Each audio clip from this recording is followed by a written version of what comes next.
मित्राणि नमो नमः। दी Sanskrit classes YouTube चैनले भवतां सर्वेषां पुनः एक बारं स्वागतम् अस्ति।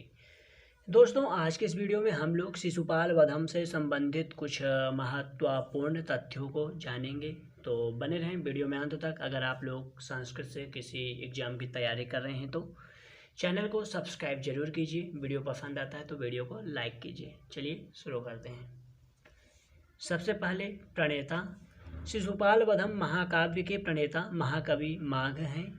इनका उपनाम अर्थात उपाधि घंटा माघ है। प्रायः परीक्षा में पूछा जाता है। इनको घंटा माघ के नाम से भी जाना जाता है। इनके पिता दत्तक सर्वाश्रय हैं तथा इनके पितामह का नाम अर्थात दादाजी का नाम सुप्रभ देव है। ठीक है। स्थिति काल की बात किया जाए तो महाकवि माघ का जन्म लगभग 675 ईस्वी के आसपास हुआ है और ये सभी जो जानकारी है महाकवि माघ के विषय में, ये स्वयं महाकवि माघ ने अपने ग्रंथ शिशुपाल वधम में दिया हुआ है अपनी जानकारी। ठीक है।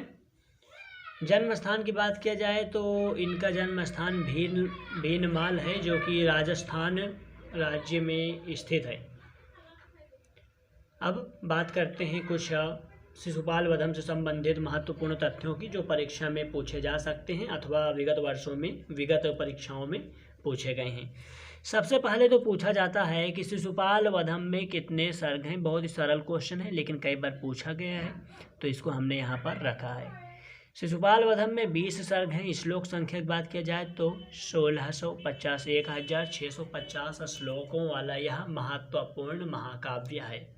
काव्य प्रकार महाकाव्य है। काव्य महाकाव्य है जो कि बृहत्त्रयी के अंतर्गत आता है। बृहत्त्रयी अर्थात 3 महत्वपूर्ण महाकाव्य जो कि क्लिष्ट माने जाते हैं, कौन कौन से हैं तो शिशुपाल वधम, किरातार्जुनीयम तथा नैषधीय चरितम।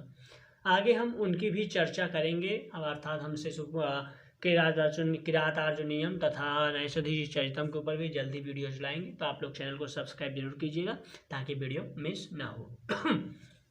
अगला इम्पोर्टेंट क्वेश्चन है कि इस ग्रंथ के नायक कौन है।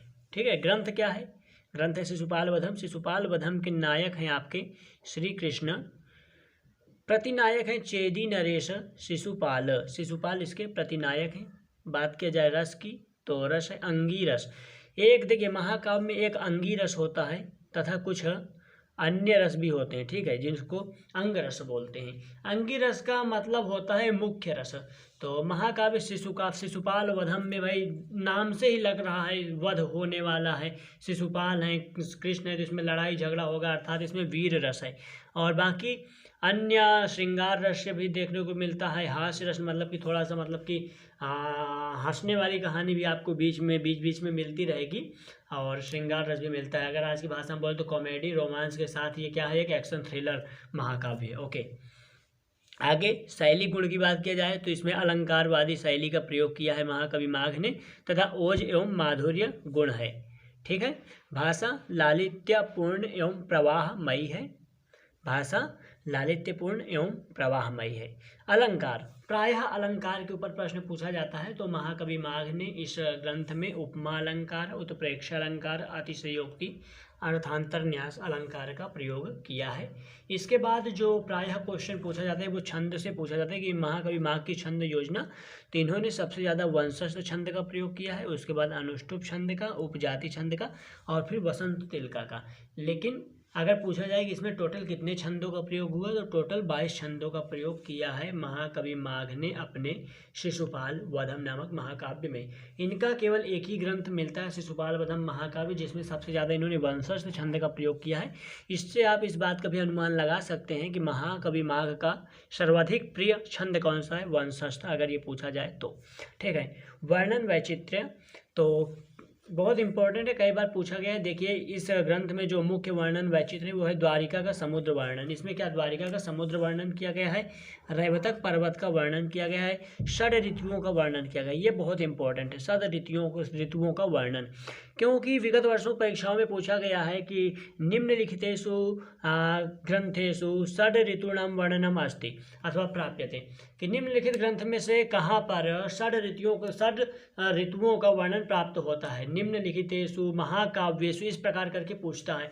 तो वहाँ पर आपको जब 4 ऑप्शन देते तो 4 ऑप्शन में एक ऑप्शन होता है शिशुपाल वधम, तो किंतु एक ऑप्शन होता है मेघदूतम, और सारे विद्यार्थी क्या मेघदूतम पे टिक करके आ जाते हैं, क्योंकि मेघदूतम में तो षड ऋतुओं का वर्णन है, ये है, ठीक है, ऋतु संहार, सॉरी क्षम्यताम, ऋतु संहार, तो वहाँ पर तो है ये है, किंतु वो महाकाव्य नहीं है, वो खंड काव्य है, गीति काव्य है, ये क्या महाकाव्य है। तो अगर महाकाव्य पूछा जाता है तो आपका सही उत्तर होगा शिशुपाल वधम। तो षड ऋतुओं का वर्णन कहाँ पर आपको मिलता है, शिशुपाल वधम में।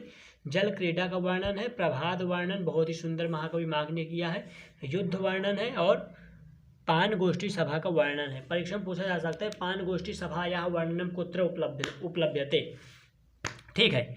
तो आगे चलेंगे, इसके बाद उपजीव्य के ऊपर प्रश्न पूछा जाता है और कुछ महत्वपूर्ण सूक्तियां हैं जो विगत वर्षों में पूछी गई हैं।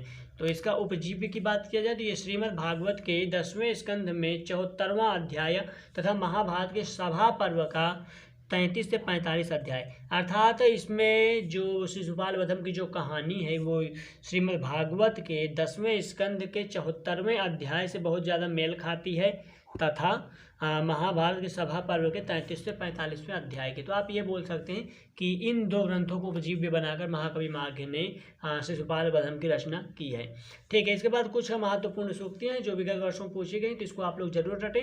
सूक्तियों की तैयारी आप कैसे कर सकते हैं कि आप कैसे पहचान पाए, तो मतलब कैसे आप पहचानेंगे परीक्षा में कि ये किस ग्रंथ की सूक्ति है। तो उसके लिए आपको करना क्या है कि सभी ग्रंथों की महत्वपूर्ण सूक्तियों की परीक्षा से पहले 10, 20, 50 बार आवृत्ति करना है, जिससे कि आप वहाँ पर तुरंत पहचान पाएँ, ठीक है।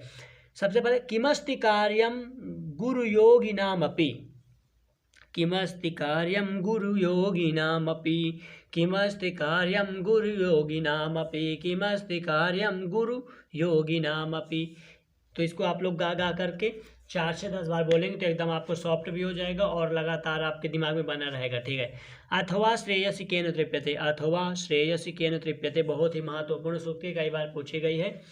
नेक्स्ट है महीयांशः प्रकृत्यामितभाषिणः, महीयांशः प्रकृत्यामितभाषिणः, और एक और अंतिम है पादाहतं यदुत्थाय मूर्धानमति रोहति, मूर्धानामति रोहति। तो मित्रों ये थे शिशुपाल वधम से संबंधित कुछ महत्वपूर्ण तथ्य। आई होप कि वीडियो आपको उपयोगी लगा होगा। वीडियो पसंद आता तो वीडियो को लाइक जरूर कीजिएगा, चैनल को सब्सक्राइब जरूर कीजिए। मिलते हैं अगले वीडियो में। नमस्कार, टेक केयर, जय हिंद, थैंक्स फॉर वॉचिंग।